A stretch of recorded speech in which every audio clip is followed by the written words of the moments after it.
West Indies tour. But of course, Cheteshwar Pujara had been left out of the squad.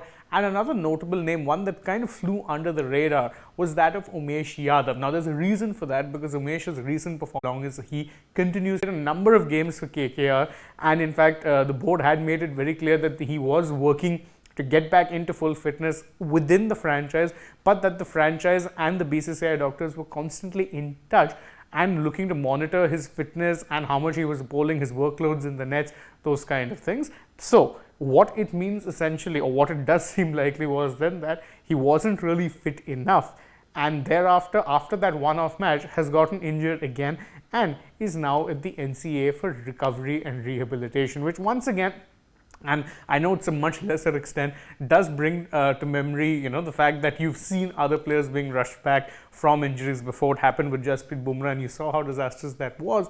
But was Umesh also rushed back? We don't really know. But the fact is, if he was not playing a significant chunk of the IPL, then got back into fitness, played one test match, is now on the bench again, doesn't necessarily mean a good thing, or doesn't necessarily represent a good thing for the people who are working on his fitness, because again, one test match in which admittedly he did bowl a fair bit, was very wayward in the first innings, much better in the second innings where he took a couple of wickets but still went for a few runs. But was that enough to break him down? Which means, how fit was he to begin with? He was clearly undercooked, and well, it showed not just in the way he played the match, but also in the fact that he's once again on the bench. But as I said, with Pujara's case, they was said very clearly that the doors are open for him. He just has to perform in domestic cricket. The door hasn't necessarily been closed on Umesh Yadav as well. This is what the source further elaborated on, and said that if Ajinkya Rahane can be made the test vice captain after being out of the squad for a full 15 months, anyone can make a comeback.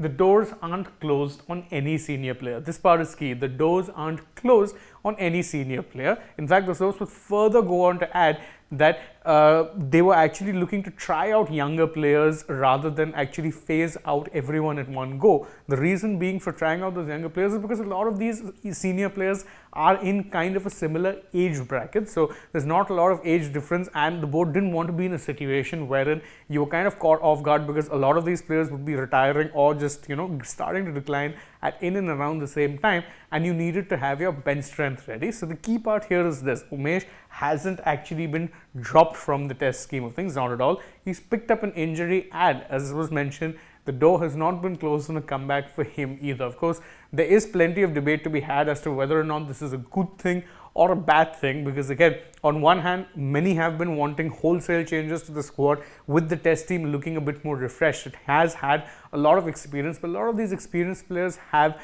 not exactly been necessarily pulling their weight. But you don't really have much in the way of fresh blood either. On the one hand, you do have an opportunity now with the West Indies test to bring in a few younger players. On the other, the BCCI do seem to be making it very clear that even though they are preparing younger players for the future, the current senior players aren't entirely out of the reckoning at all. And as I said, this is a approach that could go both ways. On one hand, you could say that it's good that you're not shutting the door entirely on these players, and it's good if they can actually put in some good performances in domestic cricket, convince the selectors that they are worthy of a relook. I mean, you see how it worked out with Ajinkya Rahane, but it does seem like it's not exactly a consistent outlook once again, because you've seen players like Ishant Sharma and Ridhaman Saab pretty much be told that, look, going forward, you're not going to be considered for selection at all, and whatever performances you may put in, whether that be in domestic or even the IPL, it won't necessarily lead to an Indian team comeback. So it is a bit muddled, but in the cases of both senior players rather, who have been dropped for the West Indies tour, that is of course Umesh Yadav and Cheteshwar Pujara, it does seem like the doors are not closed at all. In fact, they are open if they can put in a few good performances in domestic cricket. What are your thoughts on this entire story? You can let us know in the comments below, and don't forget to like this video, share it with your friends, subscribe to the channel, and tap that bell icon as well. Follow us on Instagram, Twitter and Facebook. Download the AajTak app too. You'll get all of these news updates at the tip of your fingers. And if you're already on the channel, go ahead and check out some other videos that we've done. But for now, from my side, goodbye.